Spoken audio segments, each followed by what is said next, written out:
안녕하세요, 독자님들. 경제용입니다.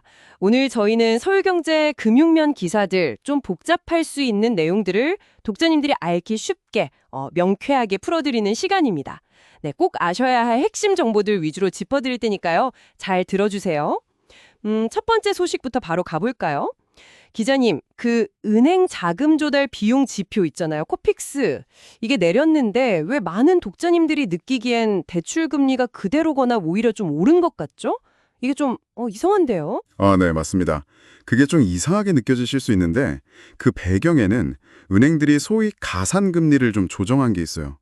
그러니까 기준금리에 은행이 붙이는 마진 같은 건데 이걸 인위적으로 올렸다는 거죠. 아, 인위적으로요? 왜요? 금융당국에서 지금 가계대출 총량 관리하라고 계속 압박을 하거든요. 그러다 보니까 은행들 입장에서는 대출이 너무 늘어나는 걸 막아야 하니까 코픽스가 내린 만큼 가산금리를 올려서 그 효과를 없애버린 겁니다. 실제로 신한은행이나 NH농협은행 같은 주요 은행들이 6월 코픽스 내렸는데도 가산금리는 오히려 올려서 주담대 금리는 그대로 두거나 살짝 올렸어요. 아, 결국은 지표 금리가 내려도 규제 때문에 당장 대출 받는 독자님들한테는 혜택이 안 가는 그런 구조네요. 근데 기자님, 그것뿐만 아니라 대출 모집인을 통해서 신청하는 것까지 막고 있다면서요? 네, 맞아요. 신한, 농협 또 하나은행 같은 곳들이 그 대출 모집인 채널 이걸 통한 신규 접수를 아예 안 받거나 아니면 월별로 한도를 엄청 타이트하게 걸어놨어요. 은행으로서는 어떻게든 대출 총량을 맞춰야 하니까 절박하겠지만 자금이 꼭 필요한 실수요자 독자님들 입장에서는 진짜 돈 빌릴 구멍이 갑자기 확 막히는 그런 대출 절벽 상황이 더 심해질 수도 있는 거죠. 네. 그러니까 시장 지표랑 상관없이 이 규제 압박이 독자님들 대출 가능성에 직접 영향을 준다. 이걸 좀 기억하셔야 할 것 같아요. 아, 그렇군요. 은행권 대출 문턱이 이렇게 높아지는 상황인데 이번엔 보험 쪽으로 가볼까요? 여기도 또 다른 논란이 있다고요? 기자님, 메리츠 화재가 다른 보험사들 손해율 계산하는 방식, 이거 문제 있다고 지적했는데 정작 자기들 비용 전망은 너무 좋게 보는 거 아니냐, 이런 얘기가 나온다고요? 네, 그 얘기입니다. 여기서 핵심은 예상 유지비라는 건데요. 이게 뭐냐면 앞으로 보험 계약을 관리하는 데 들어갈 걸로 예상되는 비용이거든요.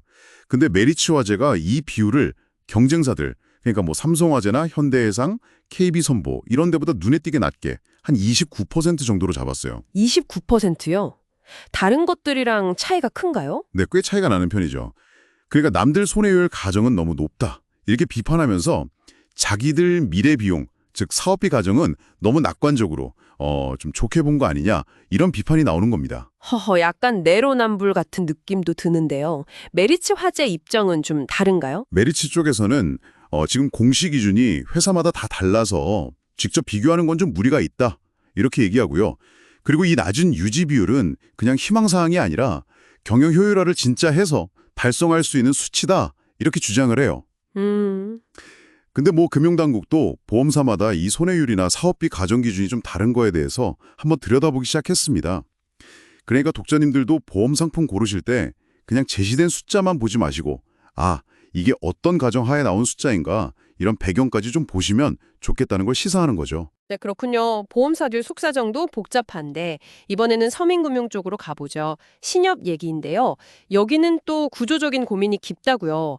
기자님, 조합원 고령화가 너무 심해서 이 MZ세대 잡는 게 거의 생존 과제 수준이라면서요. 그렇습니다. 이게 한국 신협만의 문제는 아니긴 한데요. 국내 신협 상황을 보면 조합원 중에 50대가 넘는 분들 비중이 거의 57% 가까이 돼요. 절반이 넘는 거죠. 와, 57%요? 생각보다 훨씬 높네요. 네, 그래서 최근에 스웨덴에서 세계 신협 컨퍼런스가 열렸는데 거기서 한국 신협이 이 청년 조합원 유치하려고 했던 노력들 예를 들면 멘토링 프로그램이라든지 아니면 모바일 앱 온뱅크 같은 거 이런 성공 사례를 발표해서 좀 주목을 받았어요. 단순히 젊은 고객을 그냥 데려오는 걸 넘어서서 아예 그 사람의 생애주기 전체를 함께하는 금융 동반자가 되겠다. 이런 큰 목표를 갖고 있는 거죠. 아, 생애금융 파트너. 멋진 목표네요.